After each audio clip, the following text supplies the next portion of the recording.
Muy buenos días a todos, chicos y chicas, bienvenidos un día más al canal. Hoy os traigo una nueva sección que ahora os explicaré un poquito de qué se trata o en qué consiste,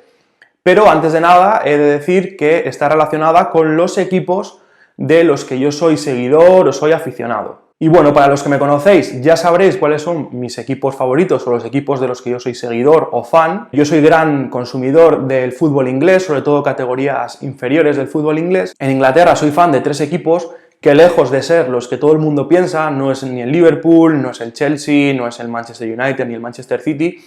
Yo soy de tres equipos que generalmente están en situaciones bastante negativas, no suelen ser equipos que aspiren a mucho. En Inglaterra mis tres equipos son el Aston Villa, el Fulham y el Portsmouth. Evidentemente estaréis pensando que cuáles son mis equipos de España. Y como no podía ser de otra forma, no soy del Barça, no soy del Real Madrid, soy del Atlético de Madrid y también soy del Racing de Santander, que es el equipo de mi tierra, el equipo al que siempre he ido a ver, siempre he ido al estadio. Y así que nada, mi gente del Racing, que mucha fuerza, que mucho ánimo y que esto se va a remontar segurísimo, no tengo la menor duda. Y por último, estaréis pensando si hay algún equipo más dentro de todo este abanico de equipos que os he dicho, y es que hay uno más, y es un equipo que posiblemente lo pueda poner a la altura del Atlético de Madrid o del Racing de Santander, y es un equipo que para mí ha marcado un antes y un después, y que además cumple con los requisitos que suelo tener en mis equipos, y es que no sean ganadores de todo, sino que sean equipos que de vez en cuando te pueden dar así un campanazo, como se suele decir, pero no es un equipo que todos los años está aspirando a algo. Y efectivamente, como habéis podido deducir, vamos a hablar de la Roma. Yo soy aficionado de la Roma desde muy pequeño. Hay un jugador que ha marcado un antes y un después en mí, que es Francesco Totti, que veréis por aquí su foto en blanco y negro. Ese Francesco Totti muy técnico, a veces caído un poquito a banda, también podía jugar como medio centro ofensivo. Y un poquito después, con los años, hubo otro jugador que me marcó mucho, que fue Daniele De Rossi. Quizá ese espíritu de One Club Man, de jugador de un único equipo, sea lo que ha hecho que me enganche, por así decirlo, a la Roma constantemente, el saber que tienes una figura referente en el equipo, en el que tú cuando hablas de un equipo automáticamente se te viene a la cabeza ese jugador. El hecho de que hayan sido dos jugadores tan importantes para la Roma, dos jugadores que nunca se han movido de la Roma, pues a mí ese espíritu que tiene esos jugadores me encandiló mucho más de los proyectos deportivos que haya podido tener el Inter después, o la Juve, por ejemplo, equipos que tienen mayor presupuesto salarial, pueden aspirar a otros jugadores, pero no tienen esa magia, para mi gusto, que tiene un equipo como puede ser la Roma. Y bueno, después de haberos dicho los equipos de los que soy seguidor o soy fan, hoy evidentemente, como ya hemos dicho, vamos a hablar de la Roma, y esta sección va de la mano de lo que está ocurriendo en el mundo del fútbol y del deporte en general, con toda la paralización de los eventos deportivos, y es que al no haber material deportivo del cual hablar, pues creo que es un buen momento para tratar el tema de cuáles son las joyas o cuáles son los talentos de los equipos de los cuales soy fan, es decir, los equipos de los que yo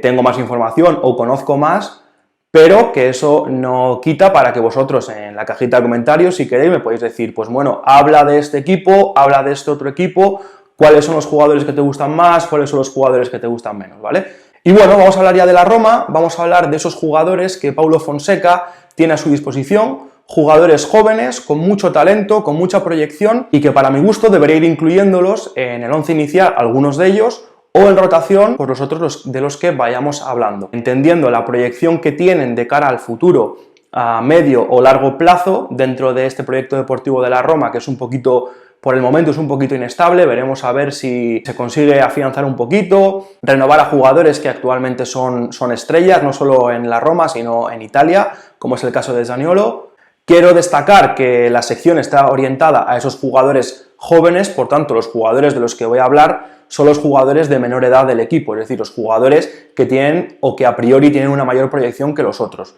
Eso no quiere decir que los otros jugadores sean malos, no voy a decir que Edin Dzeko es malo, ni que Perotti es malo, ni que Fazio es malo, pero evidentemente son jugadores que ya tienen una edad superior y no es de los jugadores de los que vengo a hablar en el vídeo. El primer puesto que tenemos que hacer alusión es la portería, en la cual está Pau López, está indiscutible. Sí que es cierto que de vez en cuando Mirante juega, pero es un jugador muy veterano. Ya sabemos que la Roma es muy buena encontrando porteros, ya lo hemos visto con Alisson, lo vemos ahora con Pau López. A mí Pau López me parece muy buen portero. Creo que quizá le puede faltar un añito más de experiencia. Los porteros ya sabéis que es como los mediocampistas y los defensas centrales.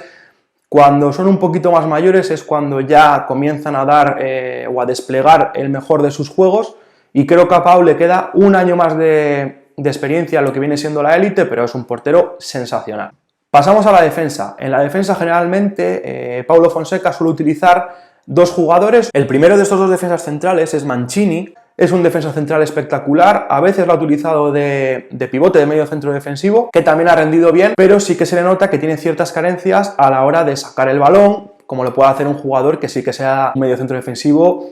al uso, o sea, que su posición inicial sea medio centro defensivo. Así todo te vale para hacer un parche en un momento dado, cuando te encuentres con bajas significativas en esa posición, pues podría jugar. El otro defensa central con el que suele jugar en muchas ocasiones es Chris Smalling, y en caso de no estar Chris Smalling, juega Federico Fazio, y creo que debe dar entrada ya, porque no le está utilizando prácticamente, a Chettin. Creo que es un jugador con unas condiciones físicas espectaculares, va bien al corte, es un jugador que tiene bastante temple, no le he visto cometer muchos fallos, y creo que es un jugador que por lo menos merece la opción de estar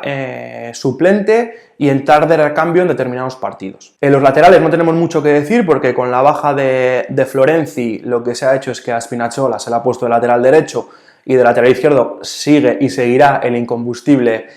Kolarov. Y pasamos ya a la parcela de los mediocampistas y los extremos, que generalmente en la Roma suelen jugar más que como extremos, suelen jugar como interiores. Por eso les englobo a todos dentro de centrocampistas,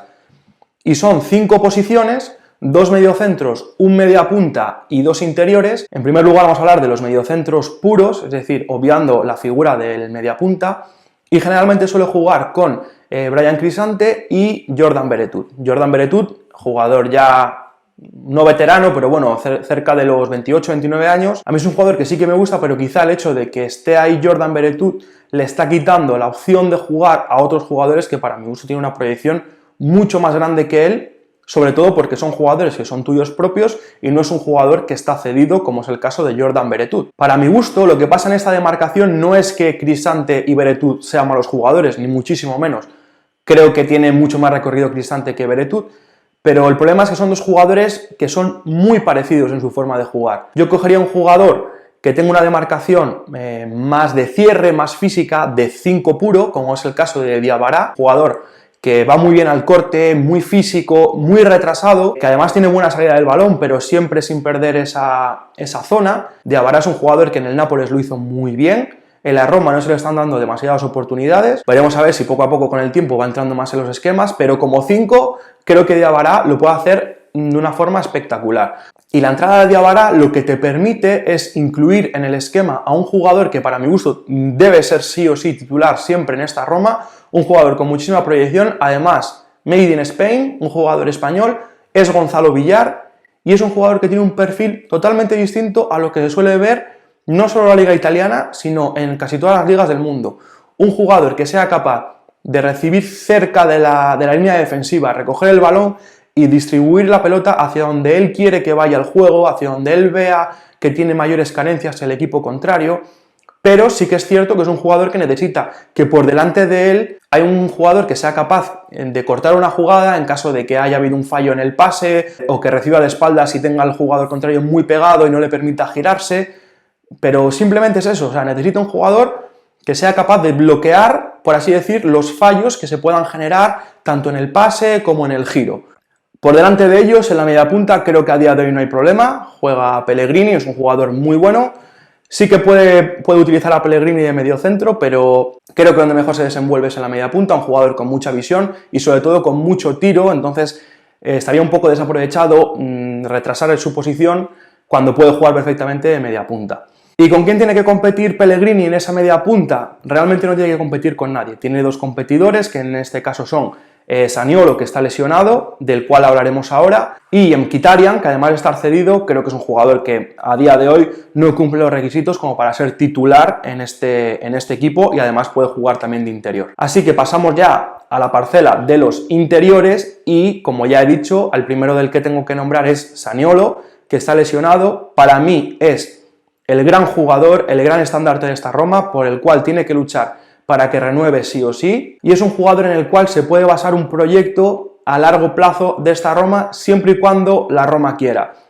¿Por qué digo esto? Porque todos sabemos que cuando un jugador explota y explota muy fuerte, van a venir muchas ofertas, sobre todo la Juventus, que es la gran cazatalentos de Italia. También le vendrán la opción de otros equipos como el Inter, del cual es canterano Zaniolo, y es la opción de la Roma de dar esos galones a este jugador cuando se recupere de la lesión, de hacerle sentir importante, que hacerle sentir que es una estrella, porque si no se va a ir. Y en la parcela de los interiores, mi elección en este caso sería, cuando se recupere Zaniolo, sería el interior derecho, porque creo que es un jugador que aparte de tiro, aparte de visión,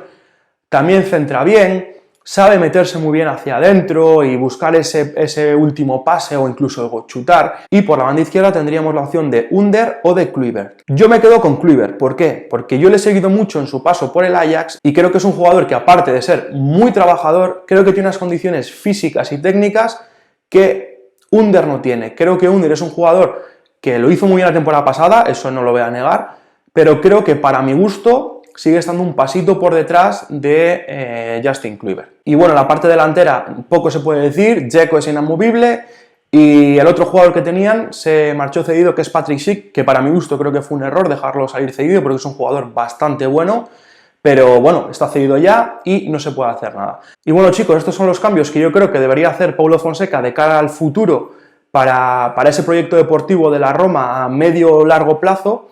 que muchos de ellos, como podéis ver, ya les incluyo en el 11 inicial y que creo que deberían desbancar a otros jugadores que quizá tengan ahora mismo más importancia, pero que bajo mi punto de vista no debería ser así. Vamos a dejarlo por aquí. Si os ha gustado el vídeo, ya sabéis, dejad un me gusta, suscribiros al canal y dad a la campanita para no perderos ninguno de los vídeos que vaya subiendo. Así que nada, chicos, me despido, no sin antes recordaros que por favor seáis cautos en cuanto a todo lo que está pasando fuera de nuestras casas. Vamos a intentar llevarlo esto con la mayor normalidad posible, y la única forma de normalizar esta situación es no saliendo de casa, y de esta forma ni te contagias tú ni contagias a los demás. Así que por favor, como os digo todos estos vídeos, quedaos en casa.